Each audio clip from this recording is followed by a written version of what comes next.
Hey guys, Alex Cyclist here, back with just a quick little first impressions here of the Bjorn saddle here. So my buddy Grant over at GC Performance had made a video on his, and I reached out to him, and he was kind enough to order one for myself and one of my friends here in New Jersey.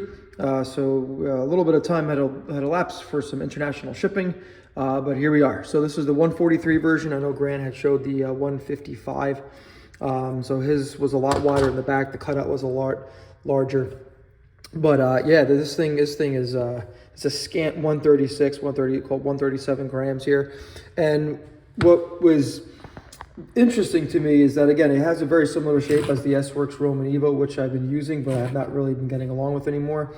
Is that the saddle, right, the 3D printing on the saddle is kind of dense, where I think it's going to be way more supportive than the S-Works Roman mirror as well, and also comparing it to the Power mirror, because the Power and the Roman, the padding was so thick that when I was sinking into it, I was squirming all over the place. Like when I was putting down Power, I was like rocking back and forth, and I just felt that it wasn't going to be a saddle that I was just going to get along with. Although I did like the shape of it, I just felt unstable on those saddles. So the Bjorn, obviously it's all handmade, 100% carbon fiber.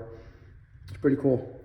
But the padding, right, the 3D printing has different, we'll call it a density, right? So it's kind of soft in the nose area here, right? It's soft around the opening here, right? And then as soon as you start going up into the sit bone area, it gets a lot more dense. Like it doesn't really compress as much. So as you're leaning forward with your pelvis and it's resting more in here, it's definitely a lot softer than it is if you're sitting a little bit more upright, where your sit bones are being supported right here. So I just found that very interesting. It does have some flex in it, not as much as the S-Works does, but it is a fully carbon base here. So again, I didn't buy this for the lightness. I bought this for the fact that it has a very similar shape of the S-Works Roman, which I get along with well, or used to get along with well, but I found that as I'm aging here, I needed a larger cutout. And this one is pretty sizable, and it runs basically almost to the length of the saddle here, for basically kind of like where you're sitting. So yeah, we're gonna see how I get along with it. I'm gonna do a follow-up video once I get this thing mounted to the Factor. So this is gonna be my Factor saddle. But yeah, super high quality. I mean, this thing is really, really sharp. I mean, the craftsmanship is really, really cool. Some close-ups here.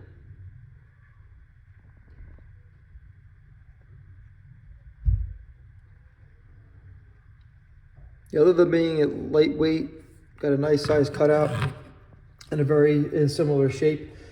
I'm hoping that this works for me, and I can continue running this saddle on my Factor. I did swap out my saddle on my Cervelo S5 to the Selly Novus Boost, because I know I do get along with that, but I was intrigued by this saddle. So we'll see if I get along with this one very well. Maybe I'll order another one for my Cervelo here. So yep, just wanted to get this on the channel here. Wanted to get the little weighing and some of the reasons why I bought it. And a lot of it has to do with how dense the 3D printing is here. It's not very gushy and thick. If you've seen the S-Works Power and the Roman, it's like 3 times to 4 times the height of this thing. And my sit bones on the Roman, when I tested it, was just like sinking in, and it actually was just like weird. It's a weird feeling. Anyway, here we are with the Bjorn Setka saddle in a size 143. So we'll see how I get along. Stay tuned. Thanks.